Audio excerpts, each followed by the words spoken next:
then be like, okay, guys, let's turn our attention to Anders Lee now, and then I'll play a clip, and then you'll be coming out of the clip. Hey, Anders. So he's going to call in, I would guess. So. Yeah. So yeah. And again, I don't have a ringer, so I'm going to have to be kind of paying attention. Yeah. I'll keep my phone nearby too if he has any trouble. Okay. We don't have to start the show yet, so you can hear this first. But here's your new intro. All right. Have fun with your important conversations and your big issues with your brains and your smart stuff. We got hockey to learn. Dr. Jay Calvert and co-host Kevin Connolly are Dr. Hockey. Let's go, regulation size of one! Carving up data, analyzing trends, and dissecting player performance to prescribe just what NHL teams need. Your appointment is now, and the doctor is in. Here's Dr. Hockey. Oh, I love it. All right, that's great. So I basically just chopped out some of the beginning of what they were saying. It was each week, Dr. J. Calvert, blah, blah, blah, blah. I just shortened it up. Yeah, we don't need that stuff. I agree. That's good.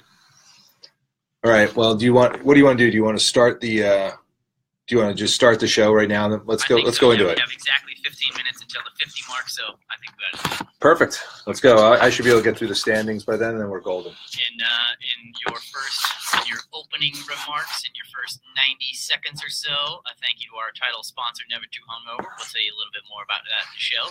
Right. Got it. All right. Roll it.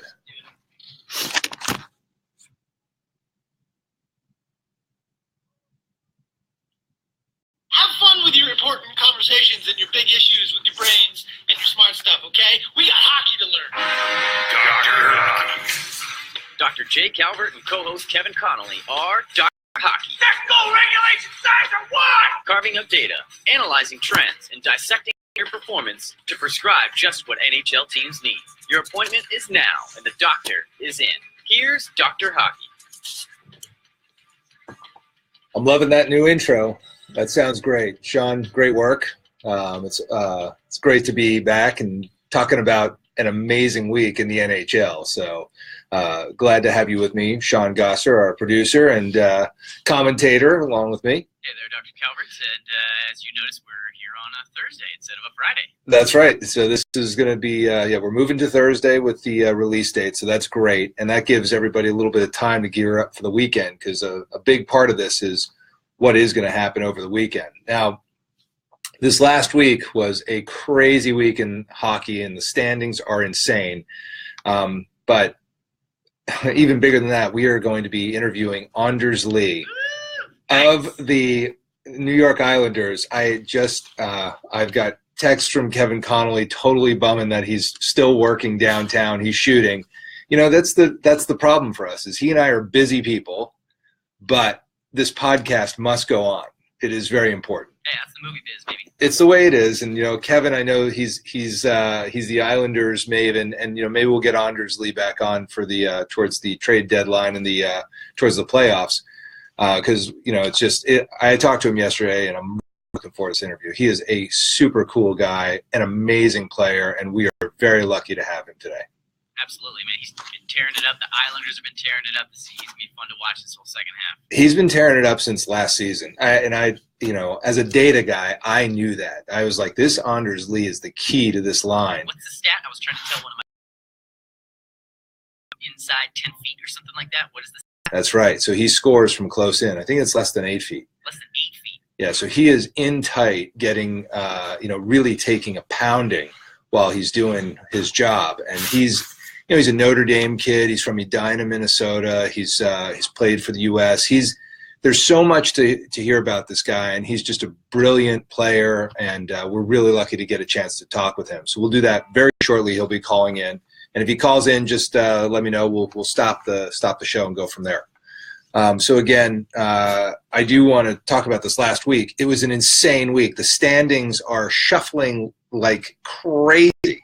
Well, first, did you see our boy Seth Jones on Monday night? On fire. Oh, my gosh, cleaning it up, dude. He was the one that got it done. Helped him tie it up. He's the man. And then cashed in overtime. Well, we had Amy on, so we know he comes. The mom is definitely on top of that deal. I was watching that game, and I think the Leafs went up like 2-0 or something like that, and I left. And I was like, okay, I'm going to go watch something else now. And I happened to come back. The game was over, and it was because of Seth Jones. There you go. No, he's and he and Zach Wierenski, I think, are scheduled to come on the show when they're in town playing the Kings. Nice. So I think that's going to be around February 28th. So like it's the guests that we have coming up. Forget it. If you're a hockey fan, I don't know what if you're not listening to this podcast, you've missed the point. You better go back, binge listen the rest of them. And listen to Pat Brisson talking about how he became an agent. I can't even believe who we're getting to talk to. It's amazing. I feel very blessed and very lucky to be able to do this. And there it is, John Blue. I used the word blessed again because he asked me if I was able to use that word ever before. So, yes, we are blessed. The Dr. Hockey Podcast is doing very well. We're very happy with the fact that people want to come on and talk about their hockey experiences. But we got to get to the standings because this is the mid-season point. There's hiatus is going on. The Ducks are on hiatus this week. The Penguins, the Islanders. That's why we can speak to Anders Lee. He's on hiatus. He's actually home in Minnesota, and he's going to be calling in very shortly. I got to say it. I mean, I cannot get over the story of the Vegas Golden Knights. It's nuts, man. I mean, what's the deal? Yeah, this just doesn't happen. They just keep on slaying people. It's kind of insane. It is insane. And Doc Emmerich said, I wonder when this team is going to start behaving like an expansion team, but I don't think they're going to.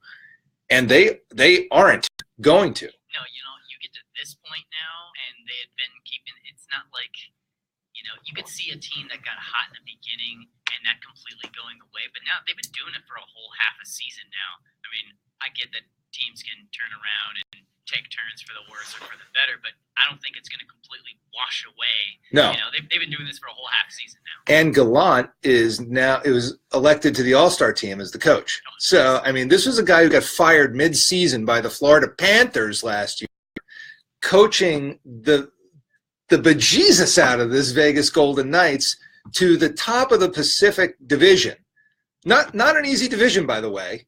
And it's just a great story. Imagine that mental reset for any kind of a coach. You get fired in the middle of a season. You're obviously wondering what your next step is. Not a lot of them get the chance to completely build the entire team and take it from scratch to. He's got to be feeling. It's amazing. Sky high right now. It's amazing. I mean, I can't get over it. I think these guys have a chance to win the Stanley Cup. That's such an insane statement right there, but it's so awesome. They do. They have a chance to win the Stanley Cup. This is a big deal. The Rangers lost to the Golden Knights in Vegas. And by the way, before we tee off everything, I do want to mention our title sponsor. Everybody wonders, why is the Dr. Hockey Podcast free to listen to and to download exclusively from Podcast One? The reason is because of our title sponsor, Never Too Hungover, which is a party recovery drink, which I think is really great, and happy to be sponsored by them. By the way, I'm right there with them. As a doctor, I think if you're going to go out and do some damage, it's good to have a recovery drink. So I'm all behind Never Too Hungover. It's also from the Malou family, so they were the ones who jumped on board, and we really appreciate them. And then TrueCar we'll talk about later on in the show. I do want to mention though that I opened Kings account, so I'm going to get busy on doing my own fantasy deal. So we'll see how I do. I have a funny feeling I'm going to get totally punished, but that's okay. Excuse me. We will be. I will definitely do the predictions as we get closer to the playoffs after the All-Star break, and as we come up on the trade deadline. I'm going to have a lot to say about did he call in? No. Okay. I'm going to have a lot to say about what's going to happen in the playoffs. But right now there are some teams that are just dominating. So in the Atlantic Division, Tampa Bay Lightning on top. There's 10-point spread to the Boston Bruins. We are spotlighting the Boston Bruins tonight on our team spotlight. But 10 points, that's a big spread. I think Tampa Bay is kind of locking it up for them to be the top spot in the Atlantic Division. Metro Division is still a crapshoot. The Capitals, Devils, Blue Jackets, Rangers, and now the Penguins. By the way, who said don't count out the Penguins? I mean, everybody who's come on the show has said, I'm not worried about the Penguins. I'm not worried about the Penguins. They're going to do fine. Well, they're in striking distance now. And by the way, so are the Flyers, which is why I wanted to spotlight Voracek tonight, because he has like an insane amount of scoring going on, and the Flyers are really holding their own. They have come from like nowhere to make their way into striking distance. I mean, they have 46 points. Penguins have 47 points. Rangers with 49. This Metro division is the nightmare that we said it was. And by the way, the Islanders, who are last in the division, are tied with the Hurricanes and the Flyers, who are 1 point behind the Penguins. Like, it's anybody's shot here. And the Flyers were like the cellar dwellers, weren't they? They were. Were they not like the worst team in the league at one point? They were not doing well, but they have come. And I can tell you, there's Giroux. This is a real team. Simmons is playing great. This is a real team. And look at the Hurricanes with Teravainen and Justin Williams. This division, the Metro division, is insanely difficult. I have no clue how it's going to really wind up in the end. I think the Capitals are going to be there. I think the Penguins are going to be there, and I think the Jackets are going to be there. I know the Devils are number 2 right now, but we're going to talk about next week. I'm going to have my good buddy Dr. Anthony Corrado come on. Chester Griffiths was supposed to be on, but he had to cancel. He had some big meeting come up. He's going to come on in 2 weeks, or 3 after that. But I was going to come on because he is a Devils fan. He played hockey all through college, and he's another rhinoplasty surgeon like I am.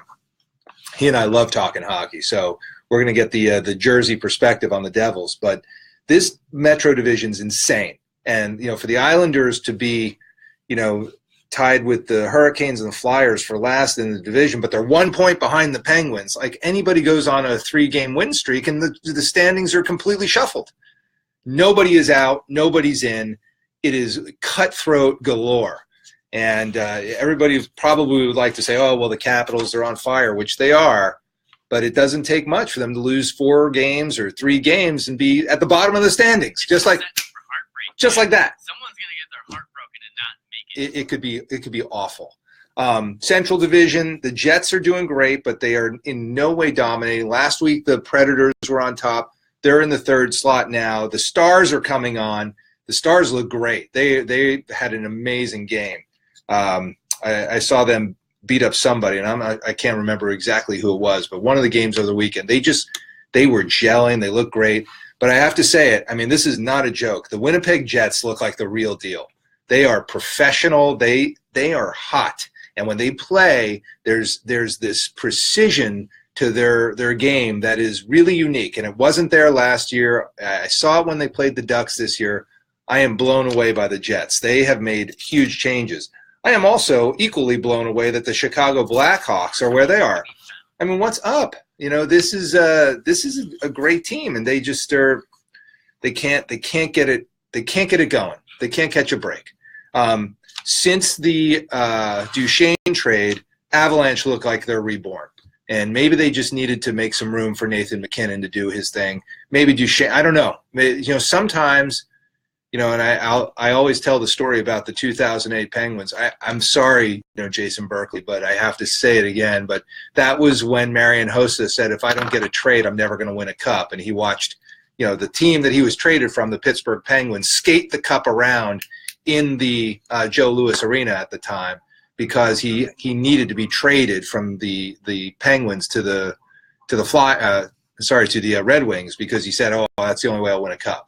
So sometimes there's that toxic mix that isn't good, and it's not that the player's a bad player. It's not that the player's, a bad guy. It's not any of that. It's just the chemistry isn't there. Like we talked about with Tverdovsky. It's just that the chemistry isn't there, and it's not working. So I know Jason's gonna be upset about that because he has like kind of a mini stroke every time he hears about that 2008. He was at that game, so I hope you're not driving right now. Pacific Division, the Knights, we talked about it. Kings, I'm really impressed with them. They are just on fire. And by the way, Jeff Carter is not in a lineup. They are kicking some serious butt with the lineup they have, and Toffoli looks amazing, and Jonathan Quick is keeping them in every single game. This team is awesome, and this is a great year for the Kings. It's a great year to watch them, to be at the Staples Center. So fun.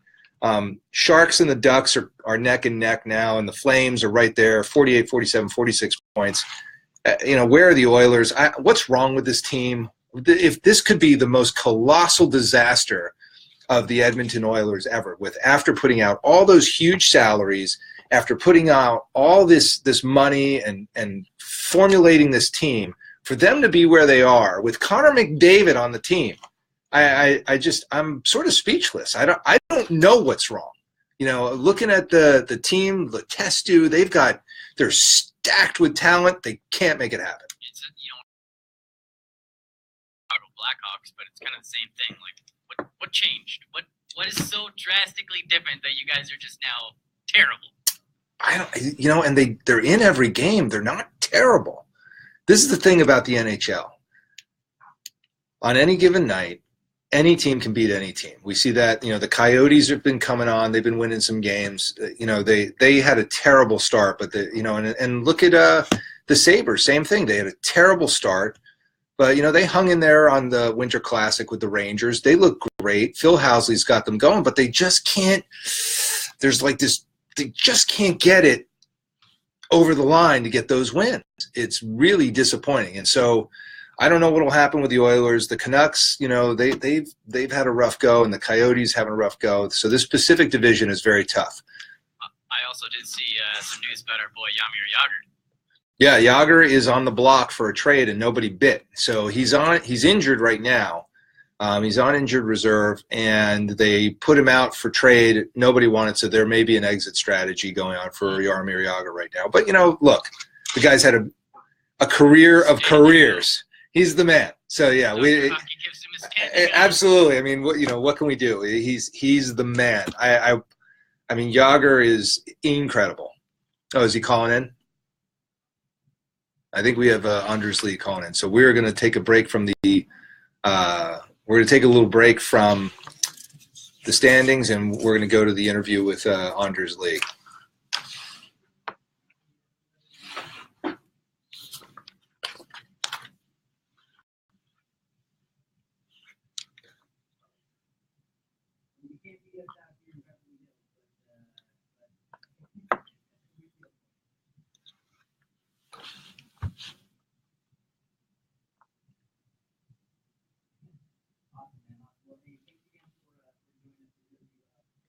All right, we've got him. So I'm going to wait for Sean is going to connect Anders Lee through. Hopefully you guys will be able to hear it.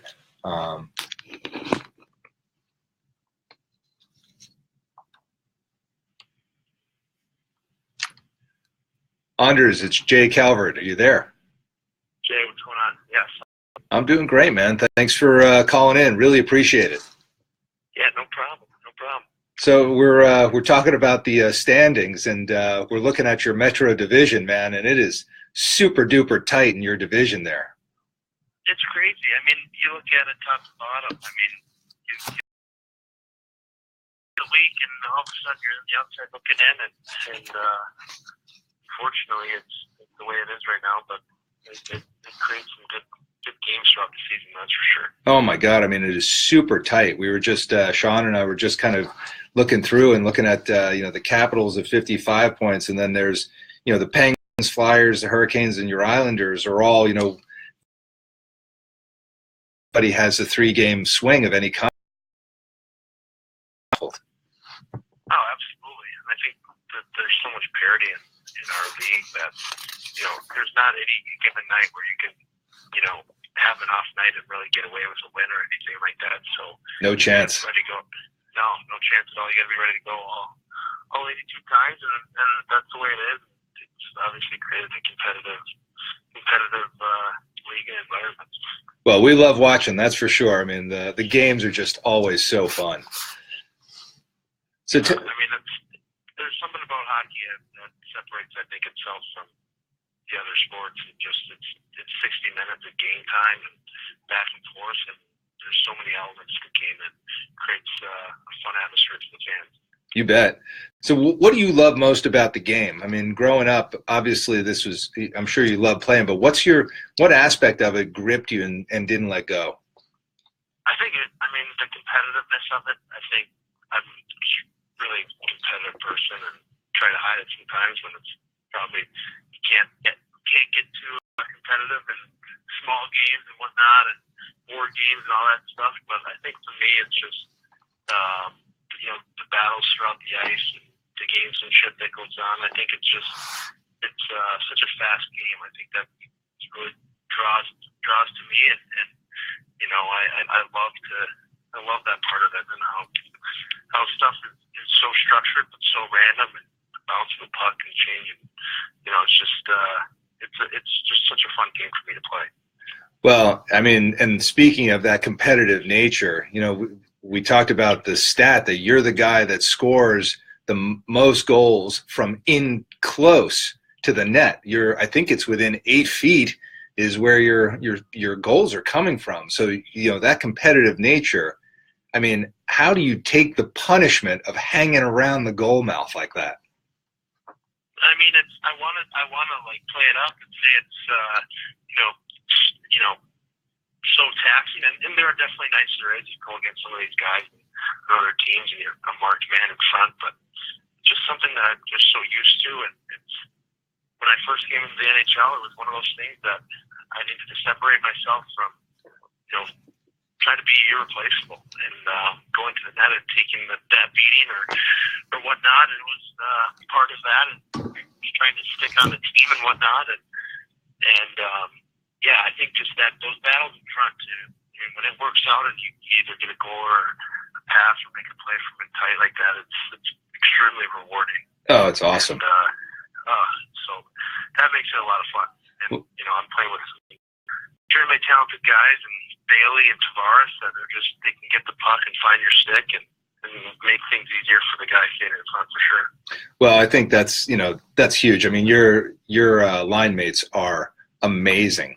And how is it that was that just something that evolved over the last couple of years that line sort of came together, or is it really by design? How do you find your line mates as a forward?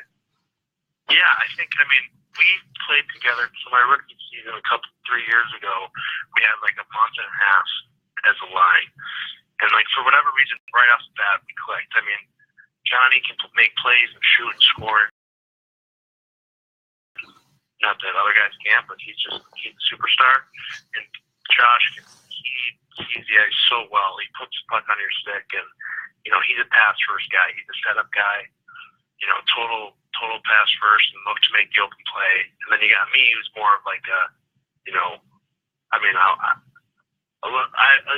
guy who's going to go in the corners, pick up the puck, and do some of the dirtier work on the line and get the puck to them, create space for them, allow them to do what they need to do. So you kind of have a good mix of 3 different types of players that benefit from each other's skills. Yeah, the synergy is amazing. Yeah, for sure, and it works really well. And our communication is good. I can tell them anything, or I can screw up all the time, or it's all good. We work really well as a team, as a line, but as a team of 3 for sure. Well, I mean that's a big part of your success is being able to you have to work well with the chemistry has to be there, and clearly you guys have it this year, and I think I saw a building last year where it just you guys missed the playoffs just by like points. It was so close, and I thought if you'd gotten in, you would have made a great run for the cup. But this year, I'm really hoping to see the Islanders in there, and I think you've got all the ammunition to be there. You just it is kind of, does the puck bounce the right way, and does the schedule work in your favor? Oh, for sure. Last year we were point out, and we went on an incredible run in the second half of the year. And guys just bought into playing the right way and playing for each other. And it wasn't that it was a case that we weren't doing that before, but we had our backs against the wall, and we made a good push. And it just goes to show how important, even the beginning of the season, you can never get the point back. You lose a game here or there, it's going to happen. But it's the close ones are the ones someone comes back and you just can't get those back. So it's a tight league, and we're right there again this year. Great locker room, good guys. I mean, looking forward to the second half here for sure. Oh, it's going to be awesome. That's for sure. Well, I want to go back a little bit to some of the choices you made to get into the NHL, because a lot of our listeners are people that are young learning to the game and want to get into the NHL. Obviously, it's not it's a 1 in a million shot, and you made it. But when you were coming up through your your youth hockey, how did you make the choice of saying, like, I think I'm going to go play at Notre Dame versus saying, I should try the Canadian juniors? That decision had to have come up for you. Yeah, I mean, for me, it was always instilled by my parents and to value education and to, because hockey, not hockey, but to play in the NHL is it is a 1 in a million. It is a long shot, and so many things have to go right, not just your talent, but opportunity and balances. You got to play well at the right time.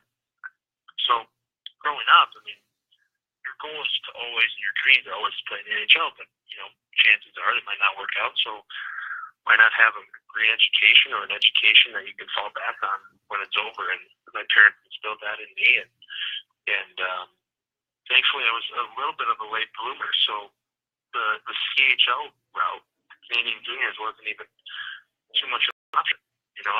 I wasn't getting recruited, or I didn't get drafted into the CHL or the WHL beat from Minnesota is where we would have gotten drafted to. So not thankfully, but because I know it's a great league, but for me, the way it worked out, it was a little bit of a blessing in disguise. Well, and that's the thing. Everybody gets there in a different route. And, obviously it's worked out really well for you, and being able to play at Notre Dame, I'm sure, helped you develop your game. And who is your mentor through your NCAA experience? Yeah, I mean, I had a lot of mentors. We had a lot of good seniors on our team my freshman year. Our coaches were great: Jeff Jackson, Scott Pooley, and Andy Slager. But one guy I definitely turned into wasn't even he's not a hockey mind. He was just our strength coach, and his name's Tony Lewinsky. And he, just the mindset and the work ethic and the, coming in as a 19-year-old and transitioning 3 years later, kind of leaving more mature and, being ready to take on those things. I learned a lot of stuff from him, just being in the weight room and working out with the team, and, the grind that he would put us through, and just the camaraderie that he would build within our team, I think really helped prepare me mentally and obviously physically too, but just to be ready to take on anything, whether it's be done with hockey after college or whether it's try to make a run at professional hockey. Wow.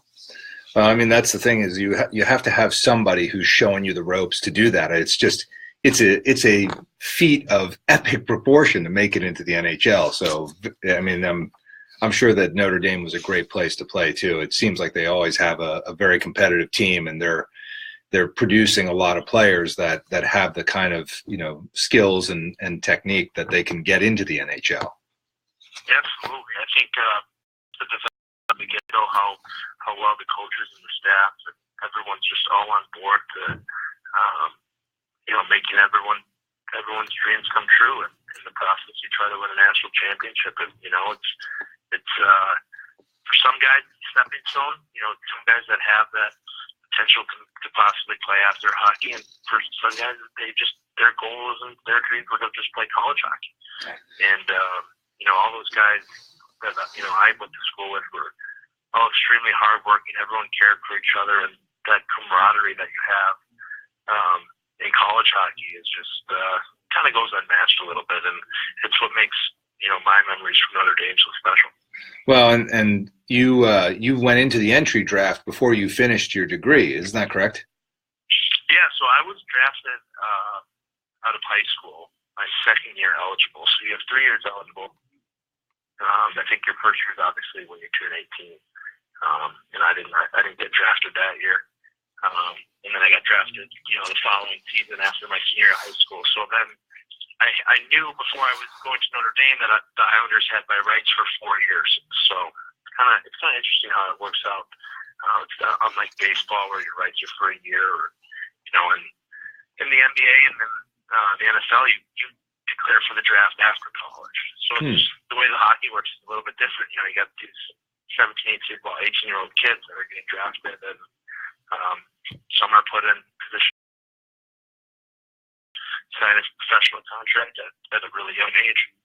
Wow, that's amazing. Yeah, I thought it was tough deciding to go to college, where to go. Well, once I could go to Notre Dame, it was easy. But before I had that opportunity, it was tough. I mean, you got to make these decisions on the next 4 years of your life, and you're just a high school kid. Yeah, and those are not like small decisions. I mean, that's like a massive choice. And well, you know what? Signing up with the Islanders, not a bad choice. No, not at all. I looked out and looked out after me, and no, it all worked out wonderfully. It is a crazy process going through it, and you just gotta somehow stay grounded and not lose sight of what got you to that place. And I think the biggest thing is doing that and just trying to enjoy it, because when you get to these kind of levels at college and making these kind of decisions, it can be taxing. The anxiety and all that stuff. Sometimes it's not as fun as it looks.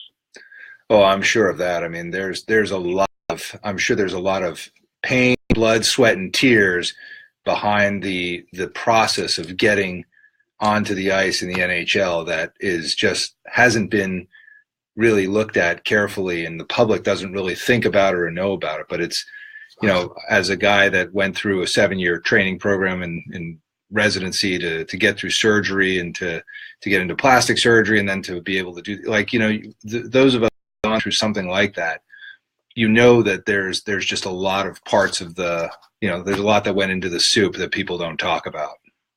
Oh, absolutely. When you get there, when you get through those 7 years, you get through the minors or whatever it is, you're that much more appreciative of what you've just accomplished.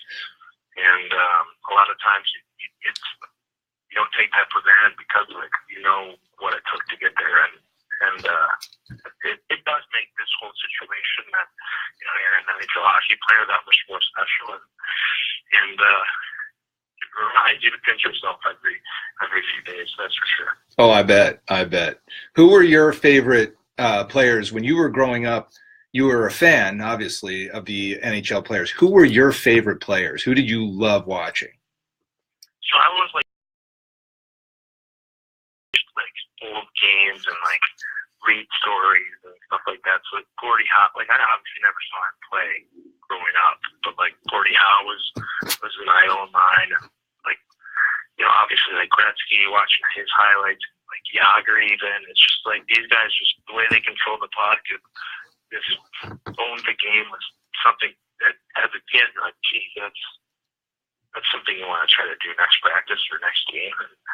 And then you get out there and you just realize how special those guys are. Mike Modano was someone I always liked. I had number 9 was my favorite number growing up, and still is. So, oh yeah.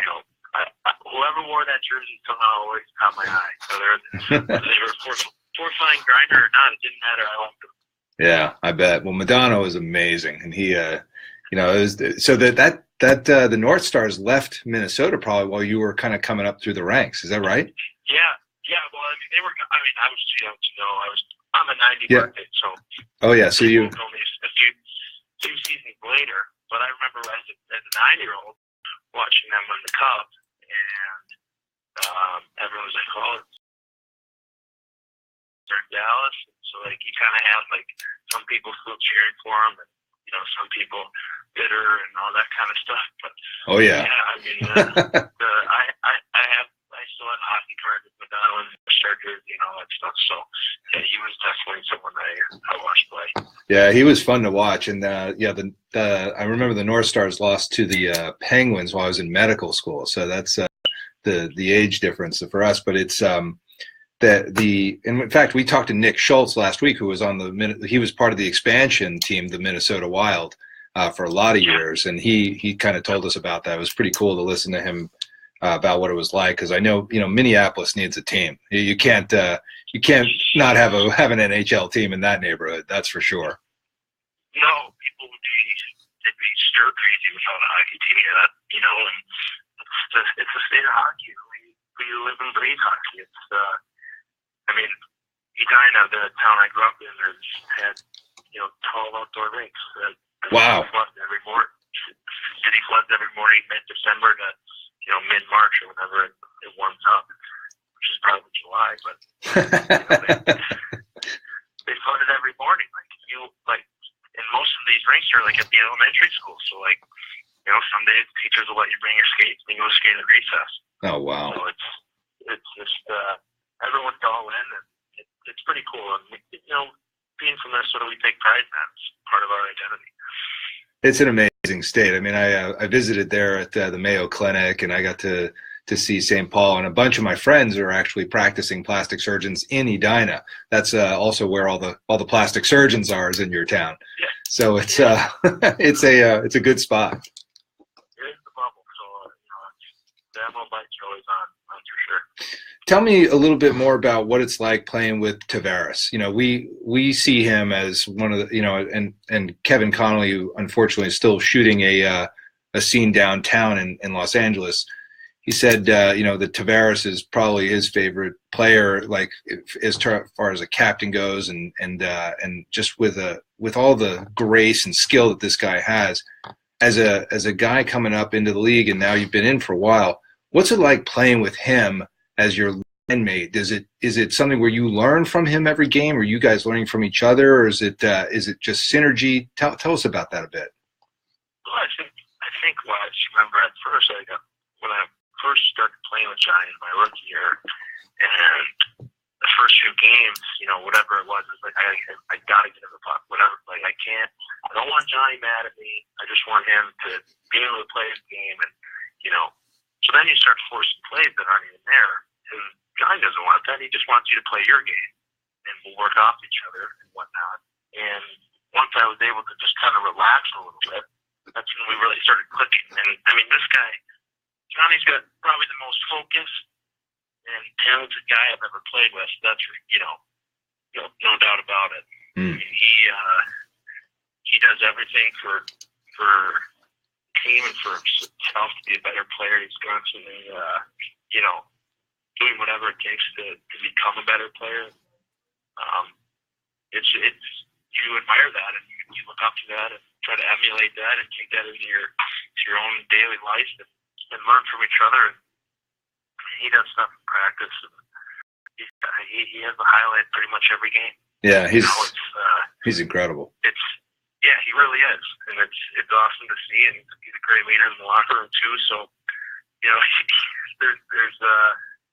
as well-rounded as you can be, and as talented as you can be. That to be in this league and to do what he's done.